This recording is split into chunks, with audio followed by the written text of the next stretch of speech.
everyone, it's Katie here and welcome back to my channel where we talk about all things teaching, languages and travel. So today's video is all about accepting payments from China using Stripe payments with WeChat Pay.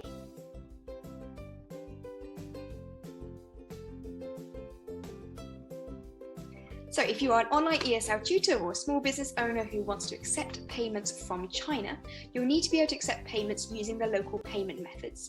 So customers in China are accustomed to paying via mobile payment. Essentially, China jumped from a cash-based society, skipped the card phase and went straight to mobile payments a few years ago. So people expect to pay using either WeChat Pay or Alipay. These are the two main mobile payments in China. Now, if you're located outside of China, you're not Chinese, you will not be able to set up a WeChat Pay or an Alipay account yourself. But there is a way around this. I'm really excited recently to have discovered Stripe. Stripe is kind of similar to PayPal. It's a website, it's a service that allows you to accept payments internationally from many different countries, and you accept it within your own currency. And today we're going to be talking through how you can use Stripe to send an invoice to customers in China and allow them to pay using WeChat Pay. Okay, first, so setting up a Stripe account. This is relatively straightforward. I'm not going to work through the whole process. It took quite long, but essentially you just need to go to the Stripe website.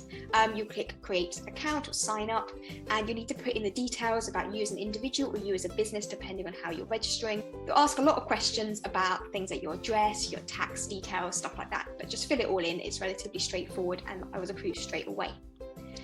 Okay, now let's have a look at what happens once you've logged into your Stripe account.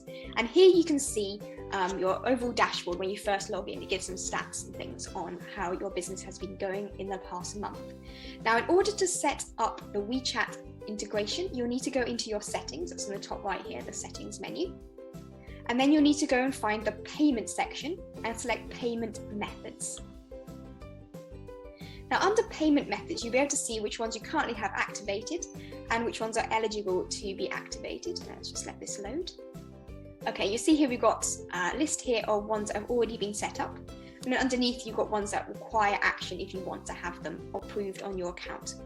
So you can see here I've set up the two payment methods popular in China, Alipay, which has got some information here. You can see you can accept currencies, many different supported currencies, including UK pounds and US dollars, and it also accepts payments in Chinese yuan.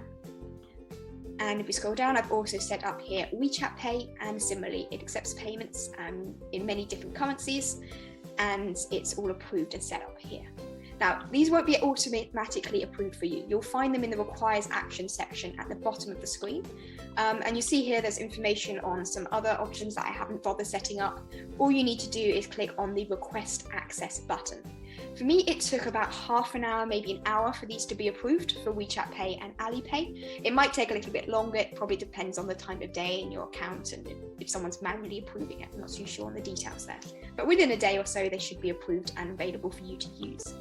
Okay, now let's go back to the homepage and I want to show you how you can create an invoice in order to send this to your customers to receive payments.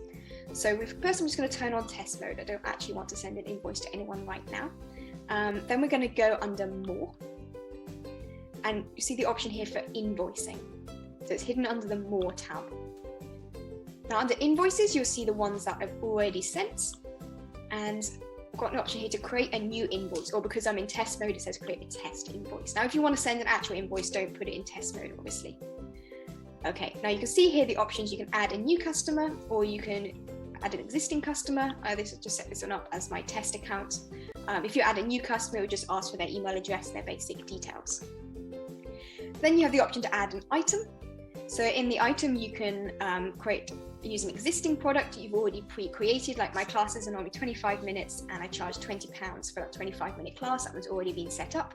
Now you might also want to set up a one-time item, like a one-off price you're charging someone, or you can create a new product as well. I'm going to add a one-time item. We're just going to call this test, and I'm going to charge £1 for this test. And I'm going to save that. Now, if you add multiple ones, you can just change the number you want. So if your parent is buying maybe 10 classes up front, you just change the quantity to 10. Now, as a member option, I usually just leave this blank, or you can just write a nice thank you note, or maybe a message saying what class times they've already pre-arranged, something like that. Okay, next we've got the payment methods, and this is really important. This is the part where you're going to select how they're going to pay this invoice. Now, I don't keep payment methods on file. I think it's easier to allow them just to pay by the payment page. You select the date that it's due. I normally give 14 days for my invoices, but there's various options there. And then you can select the payment options. My default is just set to WeChat Pay. Add various options like card payments. They're in just the payment options section. Now, you're not going to find Alipay payments here. I checked with their customer support. Alipay is currently not supported for the invoice feature on Stripe. It's supporting some other payment methods. I might do another video on other ways you can use Stripe, for example, integrating into your website. But yeah, for sending invoices, you're only going to be able to accept WeChat Pay. I personally remove the card option because I think it's actually a bit confusing for customers. People in China are not accustomed to paying via card at all online. It will just confuse them, so I just remove that option entirely. If you do include the option, they're just given the choice between card payment and WeChat payment. And on the right-hand side, you can see a summary of what that invoice looks like. There's a PDF version.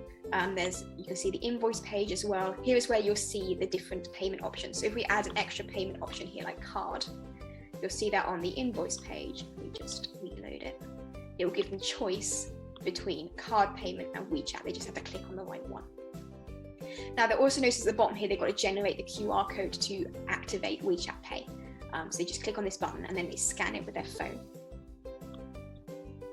Okay, so once you've checked it all looks good, you then just simply click send invoice at the top right here. It says review invoice for some reason, but that just sends it. You can add copy and extra emails as well. This is quite useful. I always put in my own email address here too, just so that I also get a copy of the invoice, and it's helpful if, I don't know, the parent loses the message and I can also pass it on to them again. Okay, then you just click send. Okay, so that's the basic setup of how you send an invoice. Now, I want to show you what happens at the parent's end, how they actually pay for it. There's a few key things that are really important here. Firstly, they need to open the email with the payment invoice on their computer, not on their phone. This is really important to emphasize to parents. The second thing they need to do is then scan that QR code using their phone. They need to literally take their phone, hold it up to the screen and scan in that way. What they cannot do, and it's really important, this is where a lot of people go wrong, a lot of parents pay wrong, they cannot take a screenshot of the QR code on their phone and then import that screenshot into WeChat Pay. It will fail, the payment will not work. They have to do it by the scan feature, scanning it on their phone. Sorry to emphasize that multiple times. Okay, I want to show you a quick video though. One of my Chinese friends, Leland, very kindly recorded for me a video showing what it looks like from the parent's end. So how they receive the message, how they scan the QR code and send the payment via WeChat. 那么目前呢，你要是进入你的邮箱之后呢，你就可以看到这个邮件，然后请你点击这个链接之后呢，然后点击这个按钮 Pay this invoice， 就是付这个款，然后你点击过来呢，它就会自动跳到另外一个界面，然后这个界面里呢，你只需要扫描一下这个微信的二维码，你就可以用微信付款了。那我现在给你们展示一下，我就用这个微信扫描，然后我就可以支付了。支付之后呢，我就可以用我的这个汇款密码。那么你看我支付成功了，然后这就已经完成了你的这个支付选项，然后这样你就可以完成了全部的支付流程。谢谢。Okay, if you found that useful and you think it'd be helpful to send to your parents as well with a detailed explanation in Chinese as to what they need to be doing, please check out the links below. I've got a link to my online course about reaching the Chinese market. It includes things like marketing in China, parents' expectations, payment methods in China, and essentially everything you need to do to get started teaching online to Chinese students. So yeah, check that out in the links below, and you can download that video to keep it, send to your parents as well with a nice detailed explanation in Chinese to help them make sure those payments don't fail. Okay, now let's have a look at what happens after you send the invoice. So let's just go back to the home page. So pretend you've logged in again and you want to check has that invoice been paid. You go to your home screen and then there's payments at the top. So you just click on payments and you can view the recent payments here. So you can see here I had a parent pay recently. They paid just for a small number of classes. I was just checking it was all working really. You find the basic details. They paid via WeChat. You can see the amount and the fee that Stripe has taken. And if you scroll down, you can also see the event log. This is helpful if parents are having issues paying the invoice. You can help kind of troubleshoot what problems are happening. So you can see here the invoice originally sent. They kind of wanted to pay, but the initial payment originally failed. The parent told me they tried to do that method of screenshotting the QR code and importing it into WeChat Pay. The screenshotted QR code, it didn't work, but then they watched the video again and realized what they were meant to be doing, and they did it correctly, and then you see the payment has succeeded. So you might log in and find that the payments keep failing, and this might be a prompt for you to go talk to them and just check that they aren't having any issues and make sure they're following the right process. Okay, now I'll quickly talk through the costs of using Stripe. So Stripe does charge set fees in order for you to use their services, same as pretty much every other payment platform. I do think it's very affordable, particularly for Chinese payment systems. But let's have a look at how their fees work. So if we scroll down, this is for the UK. Now, if you are based in the US or another country, you can just quickly look online for local payment methods, Stripe, and then your country name, and it'll give you the details there. I had a quick check, it's broadly a similar percentage across like the UK, the US, and other countries as well. So let's scroll down and have a look at the different payment methods. You'll notice here at the top we've got Alipay, which is one of the Chinese payment methods, and it says they take a 2.9% fee plus a 20p fixed charge. The other one we're interested in at the bottom here is WeChat Pay. WeChat Pay charges the same, 2.9% plus a 20p charge. So you're looking at around 3% for using Stripe. Personally, I think this compares quite favourably to other options like PayPal, which I was using previously, plus the fact that it's integrating directly with the Chinese mobile payment system is a lot easier for customers to pay. Okay, so this video was just looking then at how you can use Stripe to accept payments from parents and from customers in China, particularly how it integrates with WeChat Pay using the invoices feature. So I hope you found that useful. If you did, please do feel free to give this video a thumbs up and give me a follow. I'm releasing lots of videos that will be helpful for anyone who's doing business in China and particularly doing online teaching to Chinese students. Please also check out the links below where you can find details on things like that online course I mentioned, all about how to sell and advertise within China, how to accept payments using social media marketing methods, parents' expectations, the education system in China. There's a lot of information there. I'm sure it's going to be incredibly helpful for anyone who's teaching Chinese students online. So yeah, do check that out in the links below. And yeah, I look forward to seeing you in the next video.